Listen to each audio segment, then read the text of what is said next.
Pessoal, tudo bem? Na aula de hoje nós vamos estudar linguagem, língua e fala. Algumas pessoas tiveram dificuldade nas duas atividades e por isso estou fazendo essa aula aqui. Vou deixar aqui nesse cantinho, é, a webcam ligada. Às vezes fica mais fácil vocês me verem gesticulando e explicando. Nem sempre eu vou olhar para a câmera, eu vou olhar um pouco mais baixo para poder ver o slide, tá bom? Bora começar? Quando a gente fala linguagem, língua e fala, o que vem na cabeça de vocês? Que imagem vem à cabeça de vocês? Geralmente essa imagem que está aí do lado, né? Comunicação. Mas o que significa especificadamente cada item? Linguagem, língua e fala. Vamos começar da linguagem. Antes de eu explicar para vocês, nós veremos alguns GIFs para ver se vocês conseguem entender ou perceber o que é linguagem. Olha esse GIF aí da Carminha. Quando você vê esse GIF, o que vem à cabeça de vocês? Provavelmente que ela tá brigando e muito estressada, não é? Depois, olha esse GIF aí, né? Esses olhares. Tá querendo dizer alguma coisa? Provavelmente esses dois aí estão, né, num clima, num romance, dando em cima do outro, naquela paquera. Imagina você que estava na sala de aula, começando a paquera com alguém e vem a pandemia, não é mesmo? Continua conversando pelo WhatsApp, gente, não perde a oportunidade, viu? Agora essa moça aí, toda... o que ela tá fazendo? Comemorando, não é? Vocês conseguiram entender o que é linguagem? A linguagem é a capacidade de comunicação humana. Então, toda forma de comunicar humana é a linguagem. Pode ser por gestos, tipo uhul, ou imagens, igual essa imagem que vocês estão vendo, da moça escrevendo, sons, cores, expressões. Tudo é linguagem, tudo é capacidade de comunicação. Em sentido mais amplo, a comunicação ela pode ser, por exemplo, comunicação computacional ou linguagem, eu falei comunicação, né? Perdão. Linguagem computacional ou linguagem animal. Veja só. Olha esse cachorrinho que fofo, né? Quando você vê um cachorro assim, o que ele está comunicando para você? Que ele quer brincar ou que ele está feliz, não é verdade?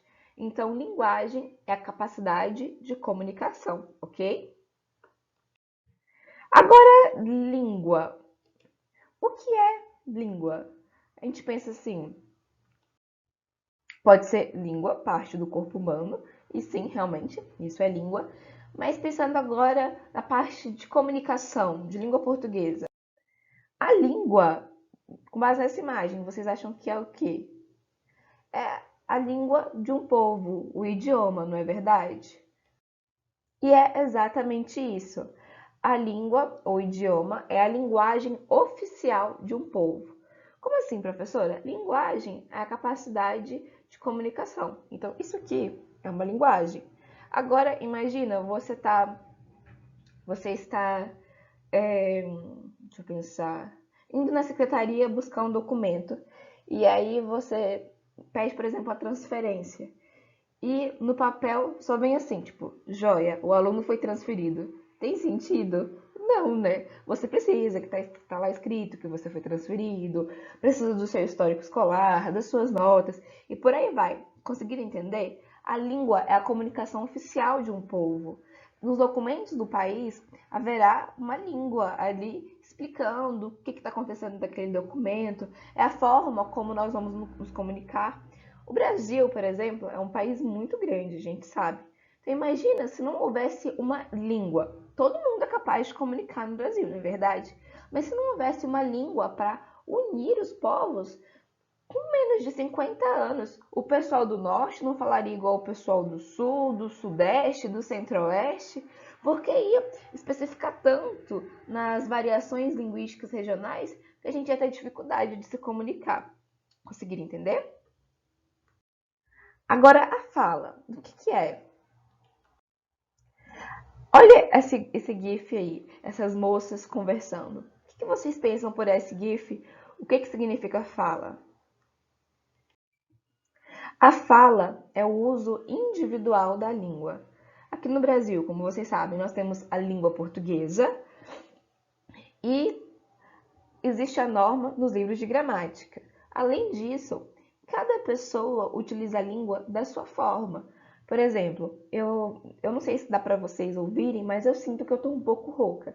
E de manhã eu fico mais rouca. À tarde eu já consigo falar no meu nível normal. Tem pessoa que fala o S mais assim, tipo, sabe, tipo, não, mais chiado. Tem pessoa que puxa o R, por exemplo, porta. Tem pessoa, igual no Goiás, no gerúndio, que é quando o verbo termina em NDO, por exemplo, cantando, dançando, a gente aqui não fala cantando, dançando, é cantando, dançando. Conseguiram entender? E para além disso, cada pessoa fala de um jeito. Ficou alguma dúvida sobre fala? Então vamos recapitular aqui. A linguagem é a capacidade de comunicação. A língua é a comunicação oficial de um povo e a fala é o uso individual da língua. Antes da gente terminar a nossa aula, é fundamental que nós estudemos variedades linguísticas. Vocês podem pensar, o que é isso, professora? Eu falei um pouquinho sobre isso no último slide. Olhem essa imagem. Não, acho que vai. Eu não sei para onde apontar. Olhem para essa imagem, acho que vai dar certo. Nós temos regiões do país em que as pessoas falam guri, ou falam mano, menino, piá. Aqui no Goiás, e acho que aí também no Distrito Federal, em Minas eu sei que falam uai, por exemplo, eu falo muito uai. Então vocês perceberam que, dependendo da região, as pessoas falam algumas palavras, em outros lugares elas não falam? Além disso, nós temos a variação linguística também na idade. Já perceberam que pessoas jovens não falam exatamente da mesma forma que pessoas mais velhas? Pessoas mais velhas, desculpa, pessoas mais velhas às vezes têm linguagens, palavras que a gente nem entende direito, tem que perguntar o que é isso que o senhor está falando, por exemplo. Vamos agora para a definição. Variedades linguísticas são diferenças no uso da língua de acordo com condições culturais, regionais e históricas.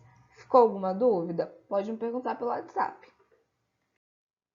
Agora nós vamos estudar o registro da língua. O que significa isso, professora? Registro da língua. Nós temos o registro formal, que também é chamado de registro culto, e nós temos o registro informal, que também é chamado de coloquial. O registro são os níveis de linguagem existentes no uso social da língua. Eu vou comparar esse conteúdo com o uso da roupa, vai ficar mais fácil para vocês entenderem. Vamos pensar no registro formal, agora em questão de roupa.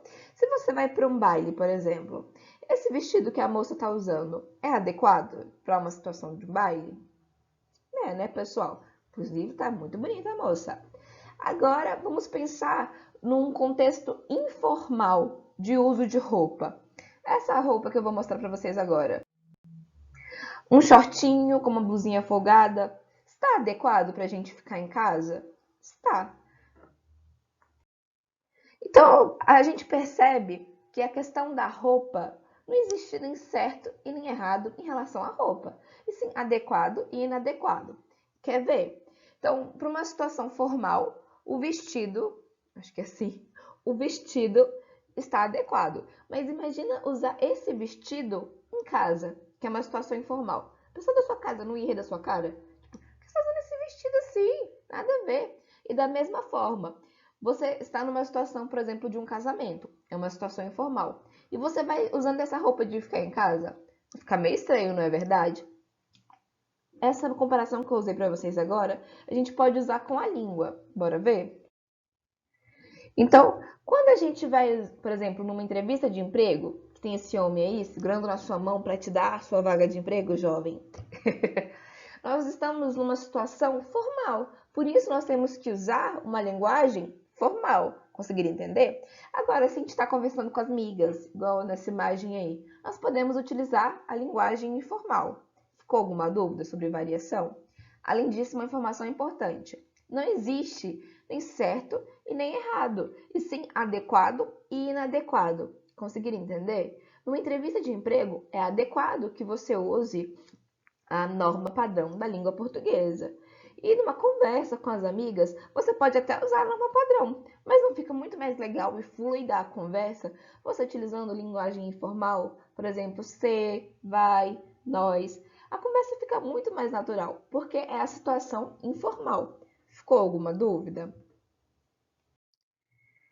Para terminar nossa aula, nós vamos estudar norma padrão. A gente já viu agora registro, né, de linguagem. Agora, norma padrão, o que é? Quando eu falo norma padrão, geralmente vocês pensam em livro de gramática ou aula de português, não é verdade? E é exatamente isso. Norma padrão, vou ler para vocês. Norma padrão é a regra que padroniza, por isso norma padrão, o uso da língua. É a variação estudada nas aulas de língua portuguesa. E já norma culta é a variedade urbana que se aproxima da norma padrão. Como assim, professora? Eu não entendi. A norma padrão são as regras de língua portuguesa que estão presentes nos livros de gramática. Até aí, tudo bem? Essa é a norma padrão. Alguns teóricos da língua portuguesa acreditam que ninguém consegue falar exatamente o que ordena esse livro de gramática aqui, por exemplo. E essa é a norma culta. É quando uma pessoa ela tenta falar de forma mais próxima do livro de gramática. São as regras da língua portuguesa. Conseguiram entender? Norma padrão, livro de gramática. Norma culta é uma pessoa que tenta falar de forma mais próxima das regras que estão nesse livro. Até aí alguma dúvida? Então a gente acabou de diferenciar norma padrão de norma culta. Só que o que acontece? A maior parte dos vestibulares não diferenciam norma padrão de norma culta. Para esses vestibulares, perdão, as pessoas conseguem sim falar de acordo com o que está no livro. Então, norma padrão e norma culta é a mesma coisa para a maioria dos vestibulares. Eu diferenciei, aqui para vocês, porque caso caia em algum vestibular, a diferença entre norma padrão e norma culta, vocês não perdem a questão por conta disso, entendeu? Mas na maioria dos vestibulares, norma padrão e norma culta é a mesma coisa. São pessoas falando de acordo com o livro de gramática. Alguma dúvida? Se ficou alguma dúvida, é só mandar mensagem para mim no WhatsApp ou no Google Sala de Aula. É isso, pessoal. Muito obrigada.